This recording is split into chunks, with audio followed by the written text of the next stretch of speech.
¿Qué tal? ¿Cómo les va? Muy buenas tardes a todos. Soy Tere Cavado y esto es Educación y Sociedad. Hoy estoy con la doctora Norma Isabel Geisi Carayán. Lo pronunció bien, no puedo creer. Vos sos la directora de la carrera de nutrición de la Fundación Barceló. Bienvenida, correcto, Norma, al programa. Gracias. Buenas tardes. Bueno, hoy vamos a tocar dos temas. O sea, es una carrera que se da tanto a nivel presencial como a distancia, a nivel virtual. Y después vamos a hablar un poquito con una doctora en nutrición, porque les cuento que ella tiene hecho el doctorado en Ciencias de la Salud y se ha recibido con diploma de honor, o sea, en su carrera de grado. Así que si estás por pensar en seguir la carrera de nutrición, tené muy en cuenta la Universidad de Barceló, porque la directora es una capa. Así que, bueno, muchas gracias, Teresa. Todo muchas gracias. Absolutamente cierto. Y después me gustaría unos minutos hablar de que nuestro país está en una emergencia alimentaria. Bien. Y claramente a mí en lo personal no solo me duele, sino que me cuesta creer por qué no nos educan en cómo alimentarlos y cómo por ahí hacer una pequeña huertita si tenemos un pedacito de jardín. Pero quiero que vos empieces hablando de la carrera de nutrición de la universidad de la cual sos directora y de sus dos modalidades. Bueno, nosotros tenemos la carrera, la licenciatura en nutrición en la modalidad presencial hace 25 años. Aproximadamente, mucho tiempo, es una de las pioneras en universidad privada. ¿En las tres sedes? En la sede de Buenos Aires, y después se comenzó, se implementó en La Rioja y por último en sede Santo Tomé. Bueno, en todas las sedes tenemos una gran cantidad de alumnos en la modalidad presencial, pero claro que este nuevo paradigma del modelo de la educación a distancia, y más con el doctor Barceló, que es un pionero también en la educación a distancia, nos motivó mucho para trabajar en lo que es esta educación totalmente diferente, porque para nosotros también era nuevo, nos tuvimos que capacitar. Claramente. Totalmente, en ese momento... Es importante lo que decís, o sea, los profesores tuvieron que capacitarse todos en esta nueva modalidad. Sí. Y esta capacitación se hizo dentro de la universidad. Dentro de la universidad, tal Contala cual. Vos, por favor. Bueno, en principio te cuento que la carrera está ya hace 11 años, la carrera a distancia, con un gran número de egresados, con muy buenos promedios, de hecho, con alguna oportunidad en que han sido abanderados, porque está un poco esta discusión de presencial o distancia. Sin embargo, el alumno de distancia está muy bien formado porque lee mucho, cosa que el alumno de presencial escucha más la clase. Claro, por supuesto que es importante escuchar la clase desde ya, pero esto de estar solo con su computadora y estudiar es increíblemente autodidacta, ¿no? Nosotros lo seguimos constantemente porque está todo para atrás con tutores, que somos los mismos docentes. Yo estoy a cargo de 2 asignaturas, por ejemplo, y ahora estoy en el curso introductorio. O sea que tengo a mi cargo unos 300, 350 alumnos, que yo trabajo todo lo que es a distancia desde mi casa. Y contame dónde se dan los exámenes a nivel virtual. Los exámenes sí son presenciales, o sea, el examen final es presencial. En las sedes. En cualquiera de las 3 sedes. En cualquiera de las 3 sedes que vos elijas. Vos podés elegir Santo Tomé, La Rioja o Buenos Aires. O sea que el alumno estudia a distancia, tiene un contacto muy directo con cada tutor, docente, con la institución, porque hay gente especializada también para atender al alumno a distancia. Es decir, como fuimos aprendiendo toda esta nueva modalidad, nos capacitamos, se hicieron cursos dentro de la institución, el rector nos hace participar en diferentes congresos, es una forma interesante de capacitarse. Y otra pregunta que te hago es, yo acabo de venir de un congreso de educación a distancia en Salta, o sea, porque fueron los 30 años de la educación a distancia, donde realmente debo decir que fue un congreso donde tanto la gente que ha expuesto como la cantidad de público impresionante y la organización excelente. Y una de las cosas que se hablaba en el Congreso es que cuando comenzó a hacer furor la educación a distancia era un alumno más adulto, de unos 25, 30 años, que inclusive que ya había incursionado en otra carrera y que había abandonado y se había dado cuenta que tenía que volver a empezar por porque el sistema laboral inclusive se lo exigía, pero que hoy ya tienen muchos chicos recién egresados de la escuela media que están optando por la modalidad virtual, la llamaban virtual, distancia. sí. ¿Es correcto? ¿Eso también te pasa en tu carrera? Muchísimo, o sea, nosotros los primeros 5 años tuvimos gente ya, inclusive profesionales de otras disciplinas. Con carreras terciarias, abogados, inclusive. médicos, instrumentadores quirúrgicos, profesores de educación física, muchísimos. Pero los últimos 5 años se han incluido muchísimos alumnos salidos del secundario y de hecho que todavía no lo han finalizado porque tienen la posibilidad de hacer el introductorio. El famoso curso de ingreso, claro, digamos. curso de ingreso, que en realidad es un curso que es más que nada para mostrarles cómo es la institución, cómo es el campus en general. Ahora, luego, después eligen distancia o presencial. No necesariamente es para que se queden en distancia. O sea, que es un curso que las dos modalidades sí o sí lo tienen que hacer. Escuchaste, si estás por seguir la licenciatura en nutrición en la Universidad de Barceló, ponete las pilas porque hay un curso de ingreso que sí o sí en cualquiera de las dos modalidades lo tenés que hacer. ¿Y termina con un examen o no? ¿O es un curso nivelatorio? Son actividades integradoras, no es eliminatorio en absoluto, es solamente introducirlos en la disciplina. Muy importante, Tal o cual, sea, que conozcan la universidad, el ritmo de estudio. El sistema operativo. El sistema operativo. ¿Y cómo es el desgranamiento? Porque en las universidades hay una gran deserción en los primeros años. En distancia es exactamente igual, en virtual, vamos a decir. En virtual, sí, se da, es paralelo a presencial. Es paralelo a presencial. Por lo menos en nuestra disciplina, sí. ¿Y en el primer año, en qué año? En primer año, en primero y segundo año. Ah, mira, en los primeros años, porque claro, son las materias básicas fuertes y ya después tienen las materias del campo del ejercicio profesional. Pero bueno, en algunos casos no pueden llegar, no logran llegar por materias que son... que ellos las llaman difíciles, no digamos son que filtros. por lo mal que vienen de la escuela media. Tienen bioquímica, que es una materia complicada, y nosotros tenemos mucha bioquímica. No, y aparte el último año de secundaria, quinto año, es como un gigantesco recreo donde piensan sobre todo en el viaje egresado. Pero bueno, nosotros tratamos de encuadrarlos justamente en eso, en integrarlos a la vida universitaria de la Fundación Barceló. Yo estoy detrás de cada alumno. A veces los alumnos me dicen, ¿cómo puede ser que te acuerdes de mí? Porque los reconozco, los conozco, sé lo que está pasando. Es decir, yo tengo un acceso a todas las aulas y voy viendo qué está pasando y me gusta que los alumnos ante cualquier dificultad me consulten y en que lo podamos ayudar. Y otra pregunta que te hago, la única crítica que al menos yo le veo que tiene la modalidad virtual es el tema de la sociabilización, o sea, viste que los chicos terminan el colegio y bueno, si 2 o 3 van a ir a la misma facultad, tratan de estudiar en grupo, o sea, van a la facu de a 2, de a 3, o sea, la modalidad virtual es muy solitaria, o sea, ¿cómo se resuelve ese tema? Parece, ¿no? A mí me llama la atención porque cuando los veo llegar a los exámenes se conocen todos, porque ya en el curso introductorio armamos grupos, entonces...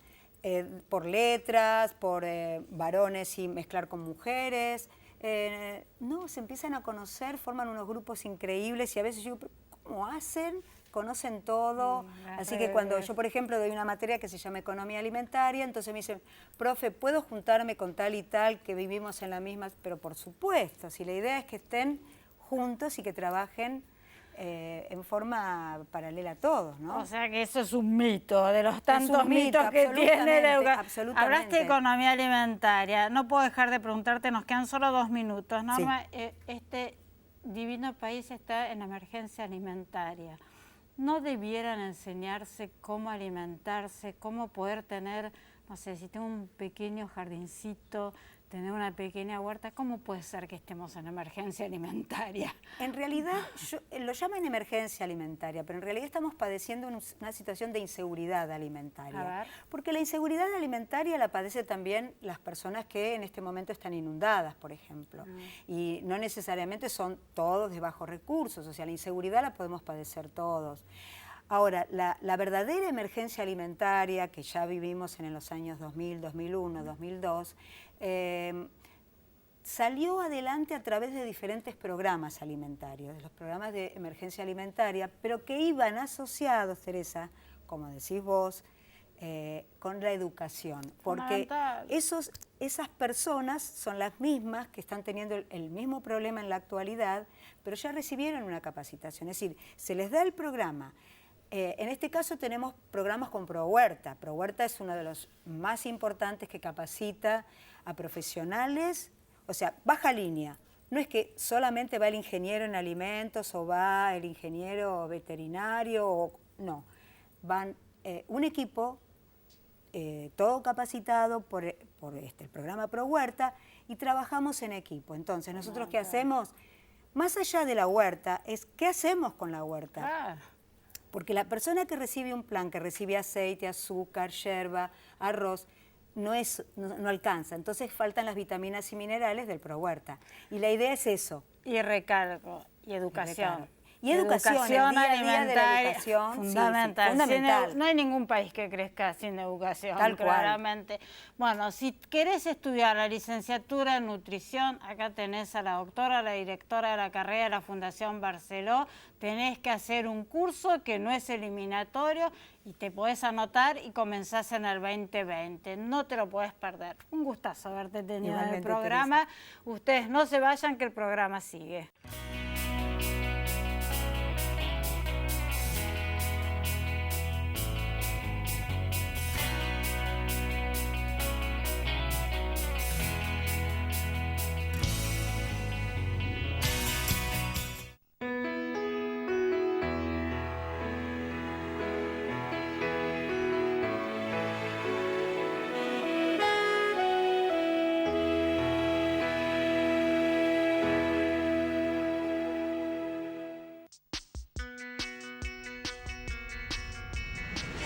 Aprender es mucho más que estudiar.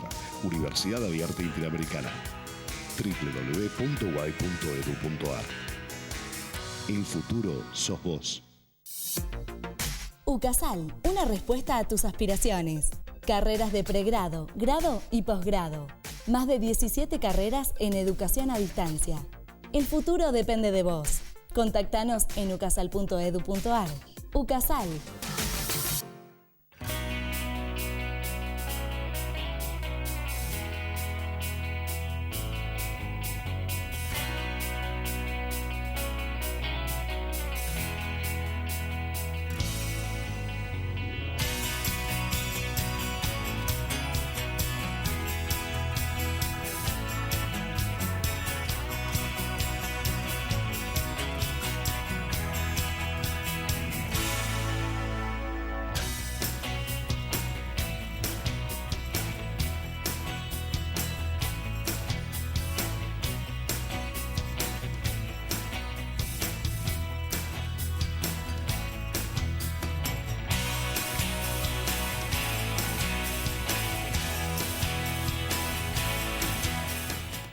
Cuando vos empezás en la Kennedy, nosotros empezamos con vos.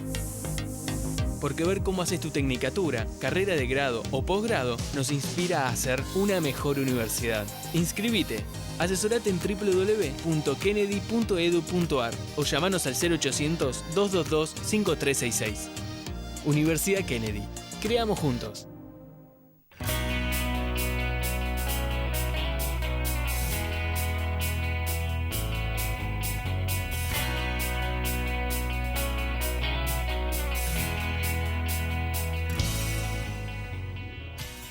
Bueno amigos, ya hemos hablado en reiteradas ocasiones sobre la sanción de la ley de la economía del conocimiento, la promoción de las actividades ligadas a la economía del conocimiento, y estos últimos días hemos tenido un par de noticias adicionales con respecto a esto, que es la reglamentación de esta ley. Ya salió el decreto reglamentario y también la resolución que la pone operativa.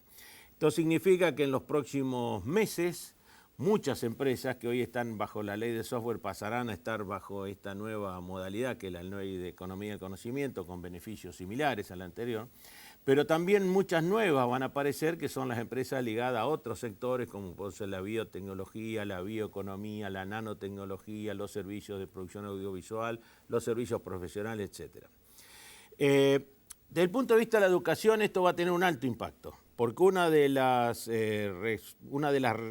requisitos para poder estar en esta ley es tener una parte de los gastos ligados a la educación. De hecho, efectivamente, lo que dice que una de las condiciones, de las varias condiciones que tenía que tener, que el 8% del total de la masa salarial se tiene que destinar a la educación. Esto, si lo ponemos en números concretos, debería indicarnos que para el año que viene debería volcarse entre 1.000 y 1.500 millones de pesos del sector privado hacia el sistema educativo, ya sea formal o informal.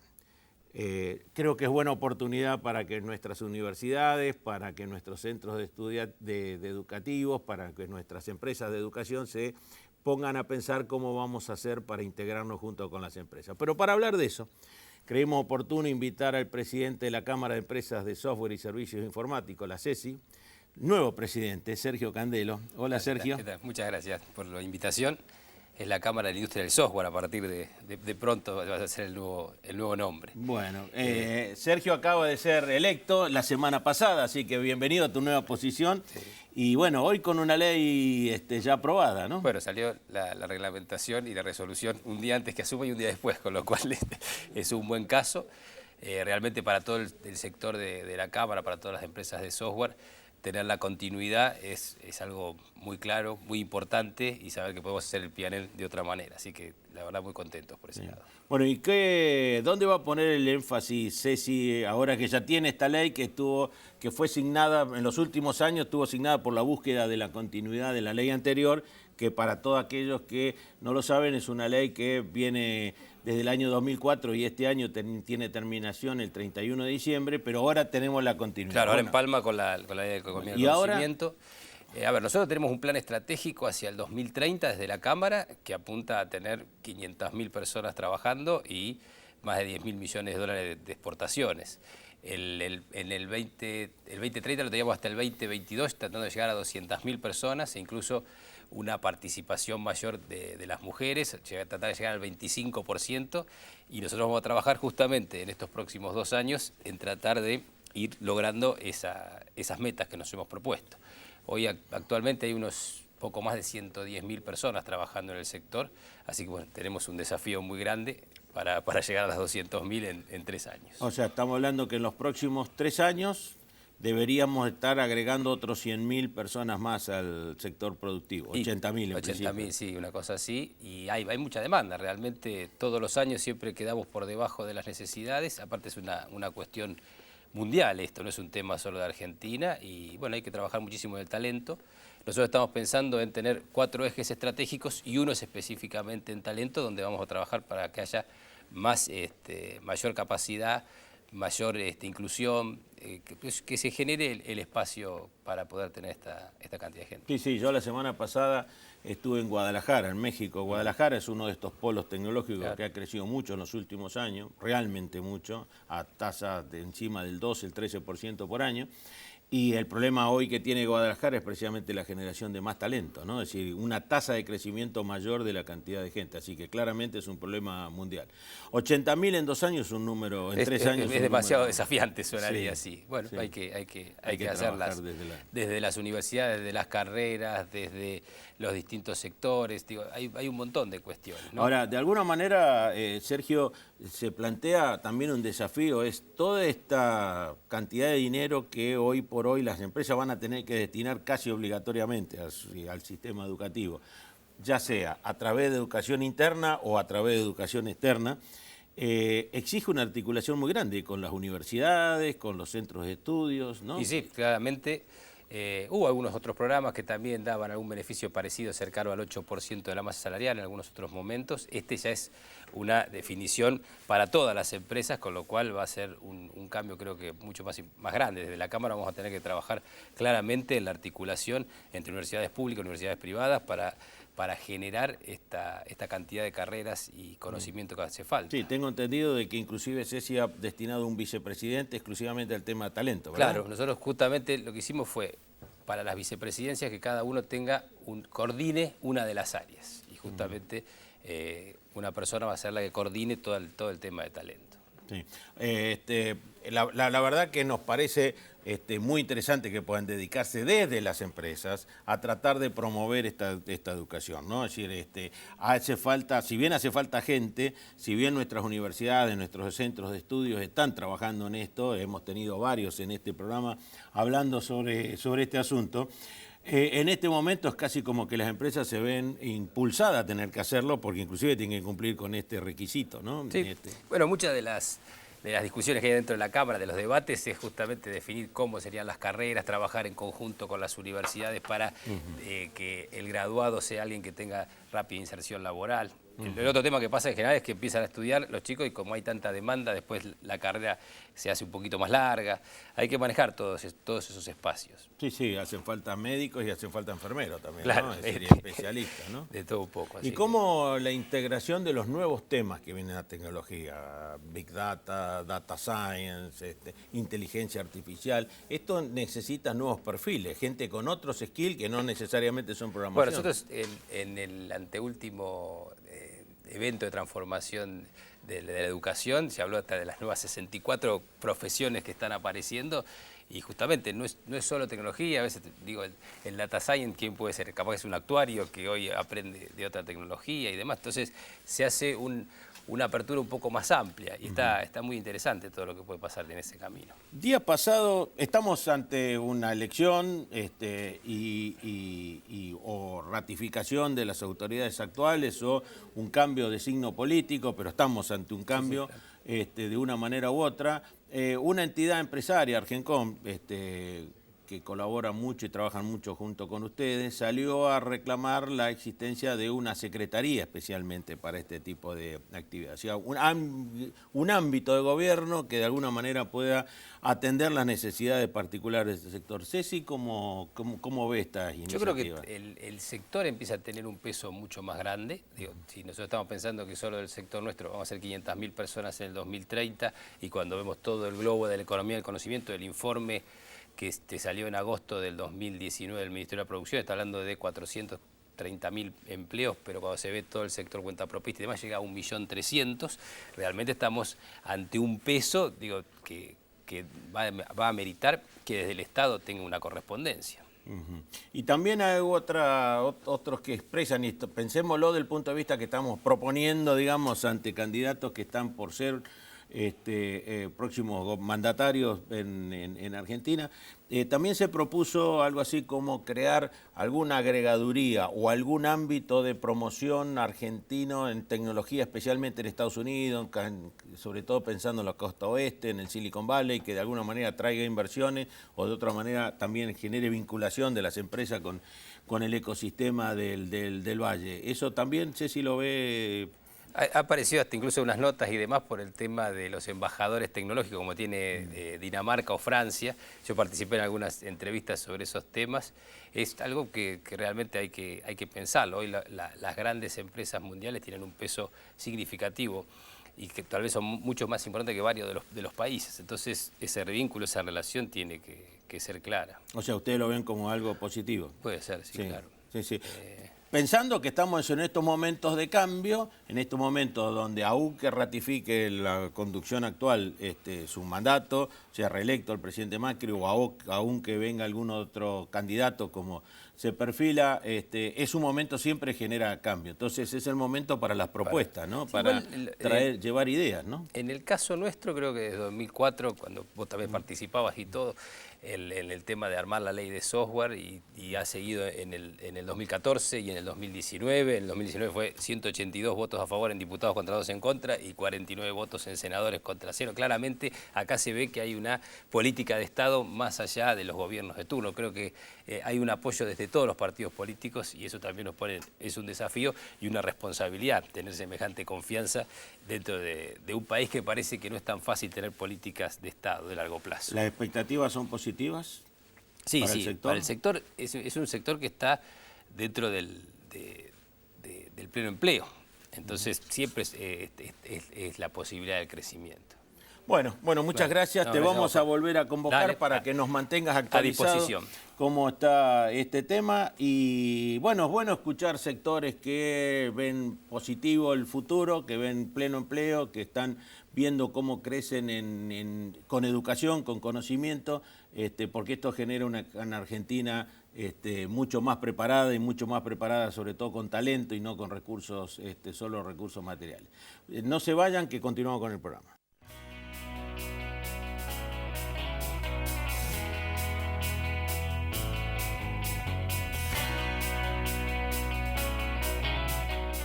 Bueno, y ahora estoy con Julio Durán. Bienvenido, Julio.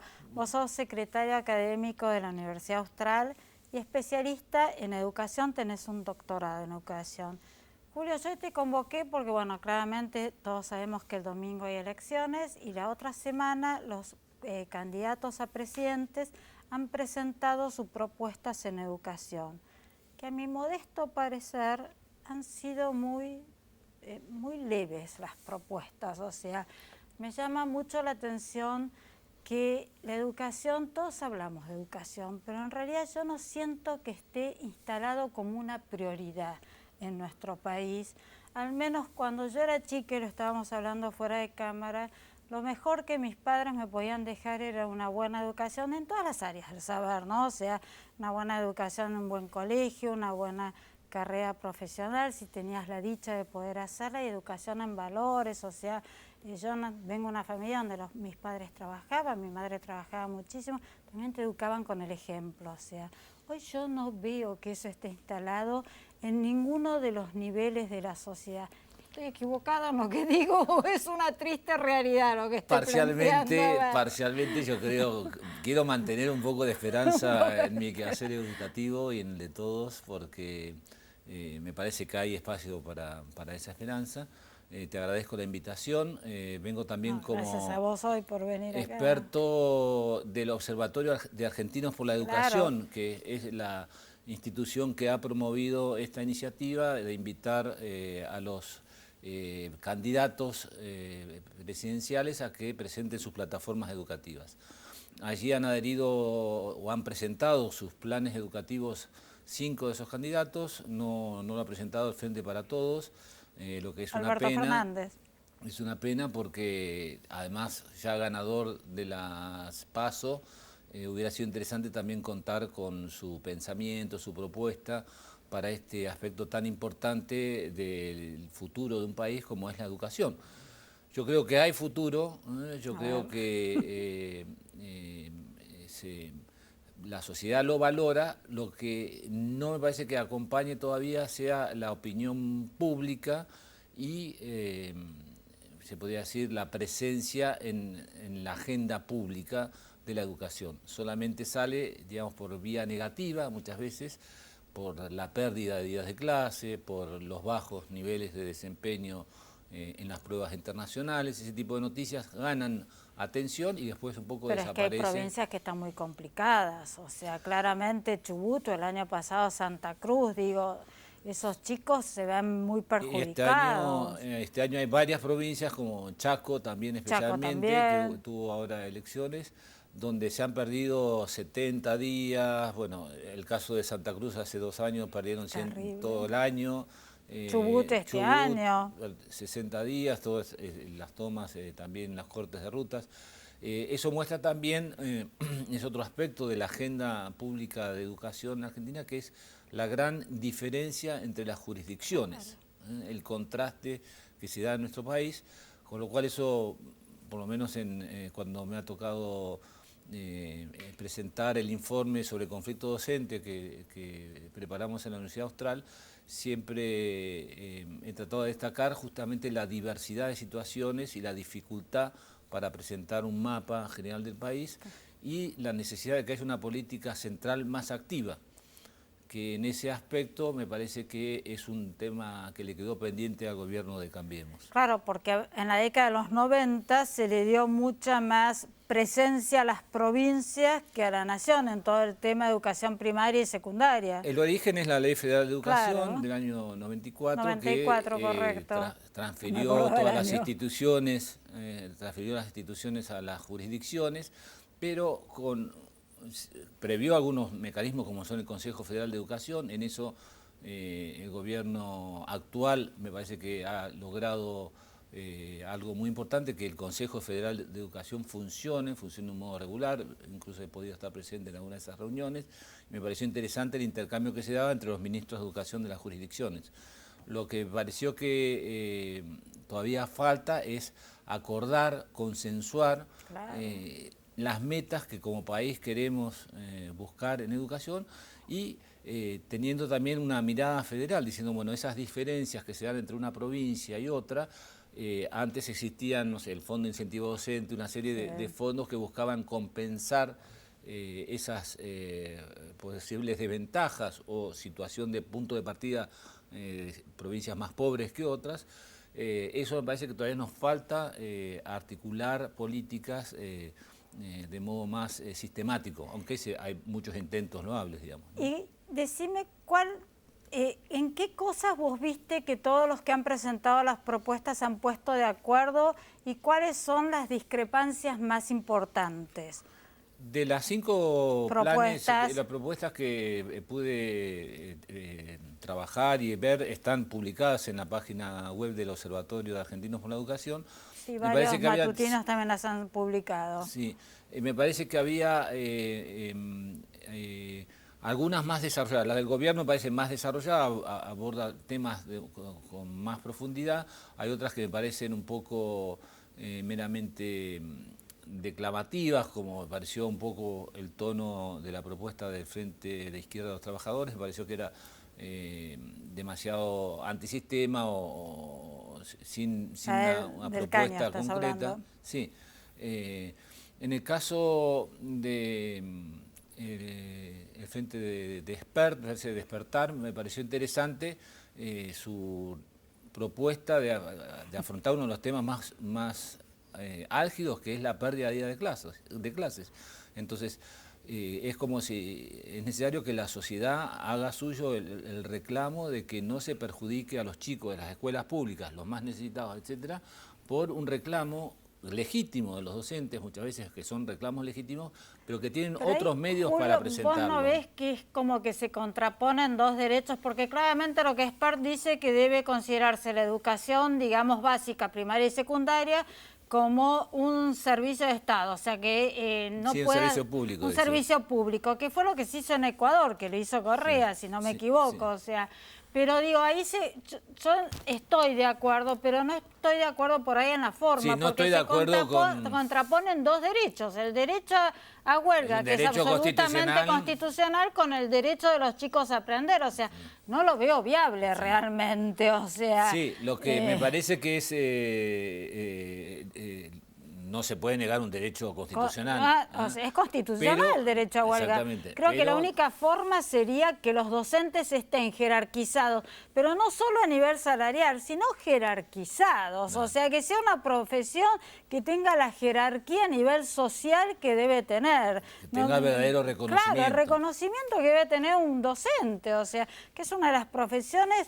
es una profesión donde tenés que estar capacitado continuamente, donde realmente no debés faltar, o sea, donde vos intervenís en la cabecita de esos chicos, donde los padres, lo más importante que tenemos, que son nuestros hijos, los dejamos al cuidado de un docente. Exactamente. O sea, perdón, te interrumpí porque me apasiona el tema, claramente. La formación docente es claramente una de las claves o una política clave del país. Yo creo que ha habido una buena continuidad. En ese sentido, destaco un punto positivo. La creación del Instituto Nacional de Formación Docente es del gobierno anterior. El gobierno del presidente Macri lo continuó y le dio continuidad también con una profesional destacada a su cargo. Me parece que podría continuar o debería continuar esos desarrollos. Yo lo que quiero destacar, contra tu falta de esperanza, es que se pueden dar alguna serie de continuidades, como se dan también, por ejemplo, en política universitaria, que tenemos una ley de educación superior vigente hace más de 24 años, desde el año 95, es de los pocos casos donde se da esa continuidad, que me parece importante para el país, y en el caso de los otros niveles, ahora hay todo un desarrollos e impulsos en la reforma de la secundaria, que es el gran problema del país. Y ahí me parece que están todos de acuerdo, o sea, y todos de alguna u otra manera quieren ir como un sistema dual, o sea, relacionar más el mundo de la secundaria con el mundo del trabajo, lo que es el sistema alemán, a volver a las escuelas técnicas. Al menos yo interpreté que si en algo están todos de acuerdo, es que hay que evaluar, que se tiene que dar el 6% del Producto Bruto de Educación e incrementarlo año a año. Corregime si lo no, que son digo. todos puntos. Y me parece que también se han puesto de acuerdo en que tiene que haber una mayor relación entre la escuela media y el mundo laboral, que yo también estoy de acuerdo, Julio, porque en este país al 90% de la población le cuesta mucho que su chico termine su escuela media, y ni hablar de lo que es hacer una carrera universitaria. Vivimos en la Argentina, todos los padres de educación, todos queremos que nuestros hijos tengan una buena educación, pero realmente es un esfuerzo muy grande a nivel familiar. O sea, yo creo que sería muy provechoso para el nivel secundario esa apertura hacia el contacto con el mundo del trabajo, y que los chicos perciban una mayor utilidad de los estudios respecto a su futuro y en la vida. Uno de los problemas por los cuales dejan de ir al colegio, y solo la mitad de los chicos se está graduando. Terminan el secundario y menos de la mitad en tiempo y forma. Es porque lo perciben como algo que no tiene impacto en su vida futura, y eso realmente eso es un efecto muy negativo, porque claramente implica una reducción de oportunidades en el futuro muy grande. Es mucho mayor el nivel de desempleo, nivel de salarios más bajos, etcétera, entre quienes no han terminado el secundario y quienes sí lo han terminado. No digamos si quieren seguir sus estudios en un nivel superior, terciario. Así que la propuesta de acercar el mundo del trabajo, el mundo profesional a la escuela es muy necesaria. Hay que superar prejuicios, porque a veces uno se escucha cosas que son anacrónicas, como piensan que una empresa se va a enriquecer con el trabajo de un chico. Y lo que pasa es que tiene que estar, como en Alemania, todo muy bien implementado, y aclararlo, salir a los medios a hablar de educación, debiera ser algo que debiera estar instalado, porque si no todo el mundo lo interpreta a su manera, claramente. Julio, se me ha ido el tiempo. Te voy a convocar a que vengas, porque vos has sido hasta hace muy poquito decano de la Escuela de Educación de la Universidad Austral, con las carreras, y quiero que después cuentes fuera de cámara qué pasa cuando alguien quiere seguir magisterio, maestro, porque ¿qué le dicen los papás? Por eso es tan importante que vuelva a ser una profesión jerarquizada a todos los niveles, no solo a nivel salarial. Con mucho gusto, Teresa. Te comprometo, antes de fin de año, gusto enorme haberte tenido en el programa. Ustedes no se vayan, que el programa sigue.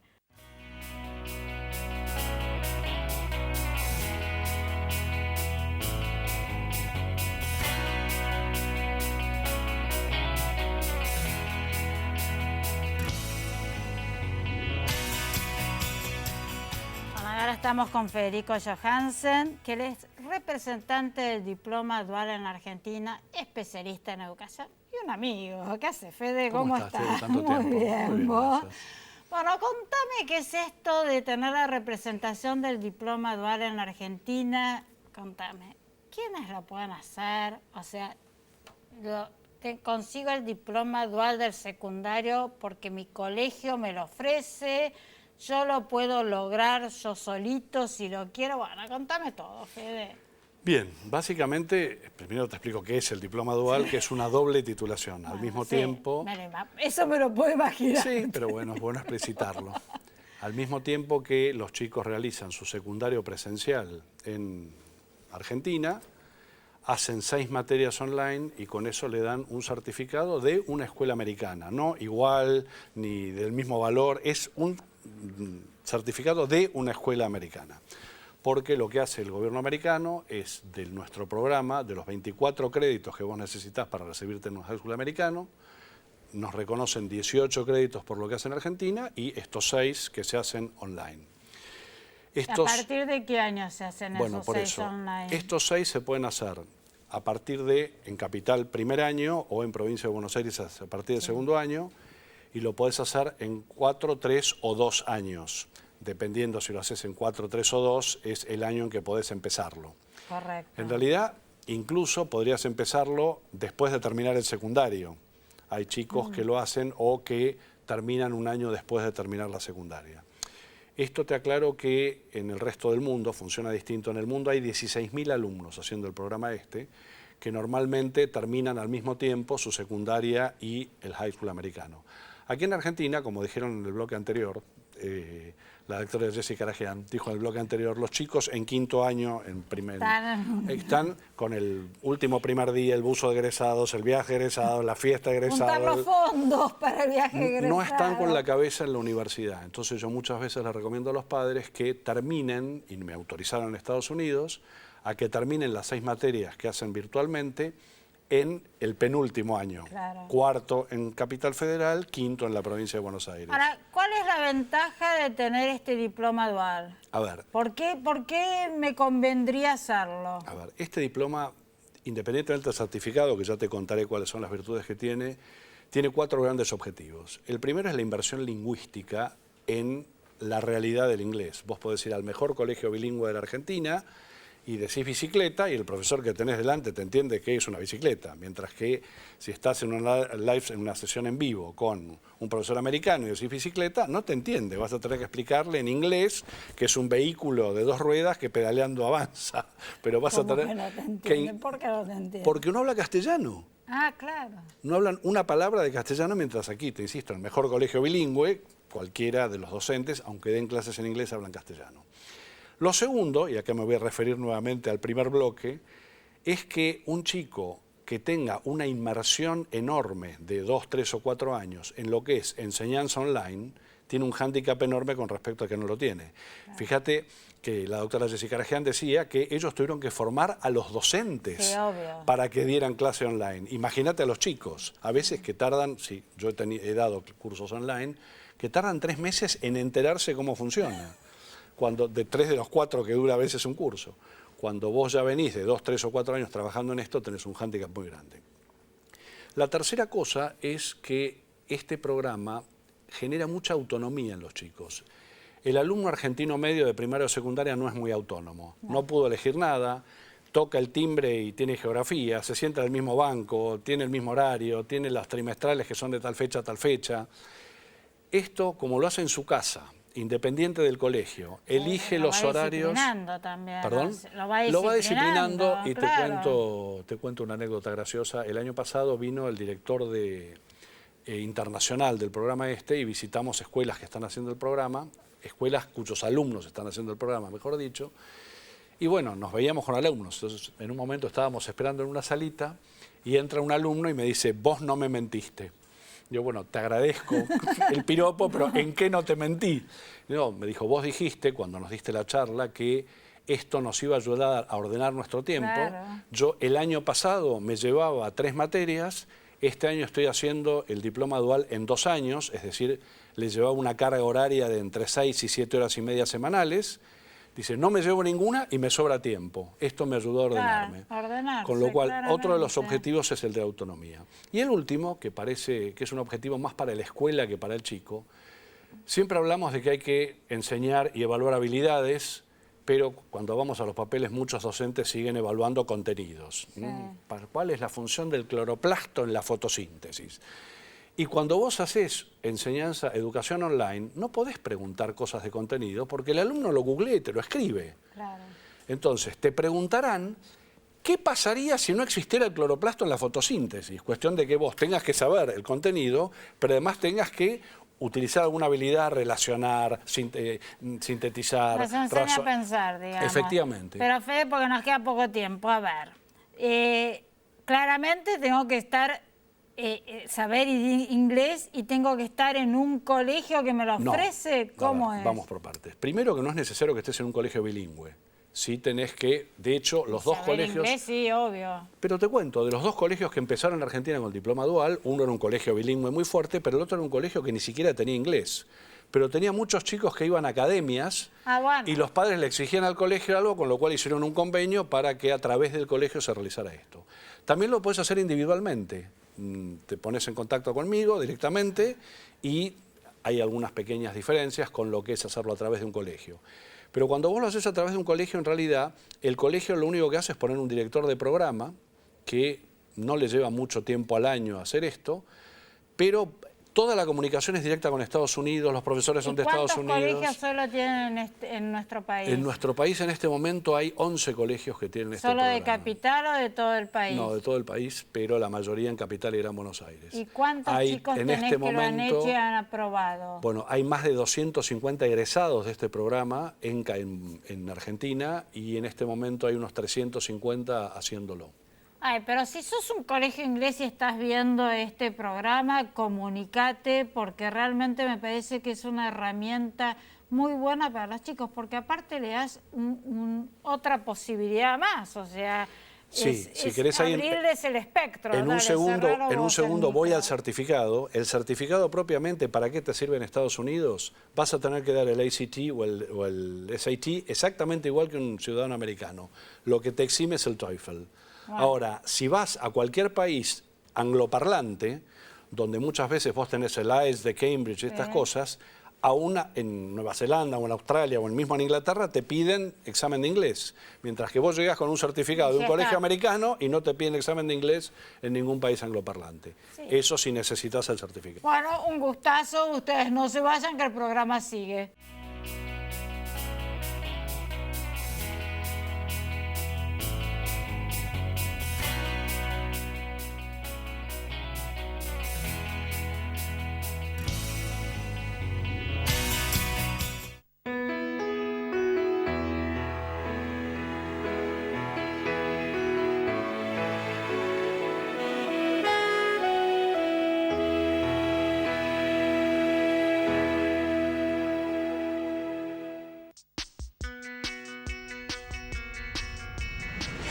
Aprender es mucho más que estudiar. Universidad Abierta Interamericana. www.uay.edu.ar. El futuro sos vos. UCASAL, una respuesta a tus aspiraciones. Carreras de pregrado, grado y posgrado. Más de 17 carreras en educación a distancia. El futuro depende de vos. Contactanos en ucasal.edu.ar. UCASAL.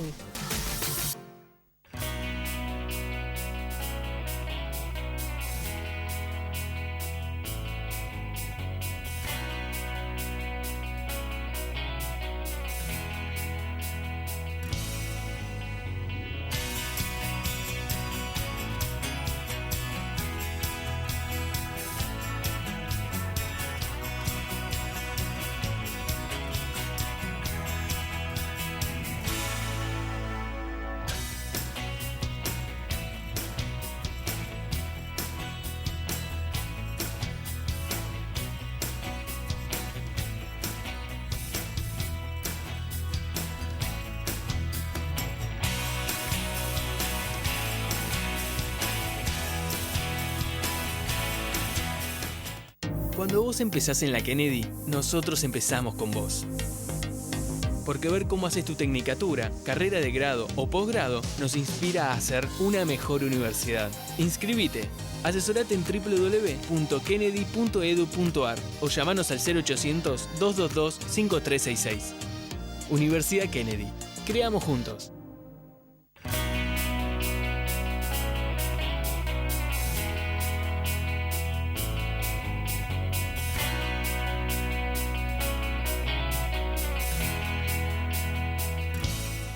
Bueno, Carlos, este programa la verdad que ha sido buenísimo, pero yo estoy media tristonga porque en todas las propuestas que ha habido sobre el tema de educación, lo dije en la entrevista con Julio, me parecen muy leves, o sea, es como que todavía no veo que esté instalado el tema de educación, no solo en la agenda de los políticos, sino también en la sociedad. A mí me da mucha tristeza eso, no sé vos qué opinás. Sí, coincido. En realidad lo que uno ve es que el tema de educación es algo que siempre se habla, sí. Se menciona, los políticos lo mencionan, los candidatos, sus referentes, pero no con cuál van a ser las propuestas que se van a llevar y sobre todo nadie vislumbra que, o nadie planifica cuáles van a ser los cambios necesarios para la educación, porque que necesitamos cambios, ninguna duda. Pero ¿no? totalmente de acuerdo, pero aparte tampoco está como en las cosas que más le preocupan a la sociedad, los temas de mayor importancia, yo no entiendo, o sea, estamos en emergencia alimentaria, o sea, es el tema económico y el tema de la seguridad. Pero yo no creo que ningún país pueda crecer si no se pone todas las pilas, como dicen los chicos, en una buena educación, si no se invierte en educación, en ciencia, en tecnología. Los países que han crecido gracias a una enorme inversión en educación, en ciencia y en tecnología. Corregime si lo que estoy diciendo es equivocado. Totalmente. Es decir, estamos en una sociedad del conocimiento, ¿no? Ahora, vos lo decís siempre, lo acabas de mencionar. Y aparte, tenemos que pensar que por la educación pasamos todos. En algún momento de nuestras vidas pasamos por una educación primaria o secundaria o hasta donde nos dé las posibilidades intelectuales o económicas, pero todos pasamos con la educación. Y este tránsito por la educación, que es la que nos va a formar, la que nos va a permitir tener una vida, tener hasta un trabajo, no parecería ser algo que todavía la sociedad lo inquiete de tal manera que exija planes concretos para esto, ¿no? Podemos hablar de vivienda, podemos hablar de deuda externa, podemos hablar, como dice mi amigo Facundo Manes, hablamos de coyuntura, hablamos de terapia intensiva, pero nunca hablamos del hospital en forma integral, ¿no? Es decir, bueno, Facundo habla todo el tiempo de que vamos a crecer nuevamente como país con una enorme inversión en ciencia y tecnología y claramente en educación. Pero a mí lo que más me preocupa es que tampoco los padres lo exigen, porque pasa algo muy curioso, o sea, todos hablamos de educación, pero en el colegio que yo mando a mis chicos es fantástico, o sea, y aparte creo que se ha perdido, no sé, eso de que los chicos aprenden con el ejemplo. O sea, yo me encantaría decirle a todos nuestros funcionarios, a todos nuestros políticos, a todo el Poder Judicial, a toda la sociedad en su conjunto, los jóvenes y adolescentes no aprenden de lo que decimos, los jóvenes y adolescentes aprenden de lo que los adultos hacemos. O sea, se aprende mucho más con el ejemplo. Todos, nuestra generación creció, todos teníamos aquel maestro que te enseñaba mucho más que matemáticas, o sea, teníamos ejemplos a los cuales todos queríamos seguir. A vos, Carlos, seguramente también te ha pasado. Hoy es como que eso ya prácticamente no existe. No sé si vos coincidís. Sí, no, sin ninguna duda. Yo, la preocupación mía del punto de vista de la educación es que la educación es demasiado importante como para que esté solo en manos de educadores, digamos, ¿no? Y cómo la sociedad de alguna manera no exige una educación sabiendo que es parte de lo que el proceso para que sus hijos, sus nietos, los que sea, vayan a progresar en la vida, ¿no? Y esto es un problema más profundo, ¿no? La sociedad, creo que si vos le preguntás a todo el mundo, a la mayor parte de la gente te va a decir que hay problemas en la educación, que la educación no está bien y que qué sé yo. Como vos decís, cuando le preguntan en forma individual, dice, no, el colegio donde van mis hijos es perfecto, está muy bueno. Sin embargo, no articula, habría que hacer cosas, pero nadie articula que eso tiene que pedirlo como ciudadano, exigirlo como sociedad. Decir, bueno, nosotros necesitamos una educación diferente, necesitamos poder hacer cosas diferentes, porque finalmente si no, terminamos muchas veces teniendo ministros de educación que se convierten en negociadores de las convenciones colectivas de trabajo. Y uno dice, bueno, en realidad queremos otra cosa un poco más importante. Y aparte, con esto cierro, nuestro país creció realmente cuando tenía una muy buena educación y una educación en todas las áreas del conocimiento. Carlos, se nos fue el programa, te veo la semana que viene, el domingo hay elecciones y por favor no dejemos de pensar en el valor de la educación, que no perdamos, como digo siempre, dentro de todas las cosas que hemos perdido los argentinos, el valor del valor educación. Así que, bueno, muchísimas gracias por estar ahí y nos vemos la semana que viene, si Dios quiere, acá en Educación y Sociedad. Buena semana para todos.